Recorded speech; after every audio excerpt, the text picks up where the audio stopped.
प्रारंभिक शिक्षा शास्त्र द्विवर्षीय डिप्लोमा डीएलएड प्रथम वर्ष परीक्षा 2022 डीएलएड फर्स्ट ईयर एग्जाम 2022 नवीन पाठ्यक्रम अनुसार हिंदी भाषा शिक्षण और प्रवीणता। Fifth question paper Hindi language learning and proficiency. Time दे रखा है यहाँ 3 घंटा और पूर्णांक 60 नंबर का पेपर है यह। बहुविकल्पीय प्रश्न अष्ट व्यंजन नहीं है प ब त म। स्वाध्याय से प्रेरित है गृह कार्य करना, कक्ष में शिक्षण से प्रेरित अध्ययन करना, पाठ को रटना।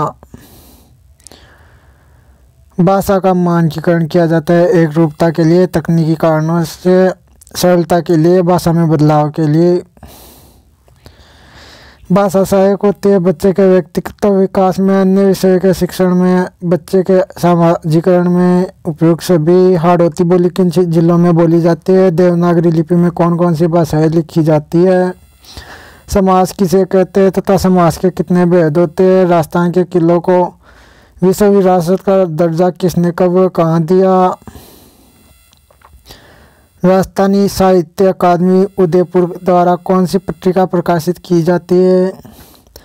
बोली किसे कहते हैं? परिभाषा लिखिए। औपचारिक शिक्षण में किन 2 विधाओं का प्रयोग करना चाहिए?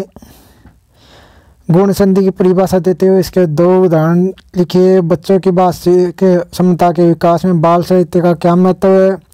रचना की दृष्टि से शब्द कितने प्रकार के होते हैं? संस्मरण और कहानी में क्या अंतर है? कहानी और कविता पठन में क्या सावधानियां अपेक्षित है? विकारी और अविकारी शब्दों के बारे में वर्णन कीजिए। आकलन और मूल्यांकन को परिभाषित करते हुए अंतर स्पष्ट कीजिए। विशेषण किसे कहते हैं? विशेषण के कितने भेद होते हैं? परिभाषा तथा उदाहरण सहित वर्णन कीजिए। अथवा व्यंजन किसे कहते हैं? उच्चारण की दृष्टि से व्यंजन कितने प्रकार के होते हैं? उदाहरण सहित स्पष्ट कीजिए। आकलन क्यों किया जाता है? आकलन की प्रक्रिया का विस्तारपूर्वक वर्णन कीजिए। विद्यार्थी शिक्षक के लेखन कौशल का विकास कैसे किया जाता है? विस्तार से समझाइए। यात्रा वृत्तांत तथा रिपोर्टाज के बारे में विस्तार से वर्णन कीजिए। बाल साहित्य किस प्रकार पठन के प्रति रुचि जागृत करने में सहायक होता है? वर्णन कीजिए। बाल साहित्य के चयन में क्या सावधानियां होनी चाहिए?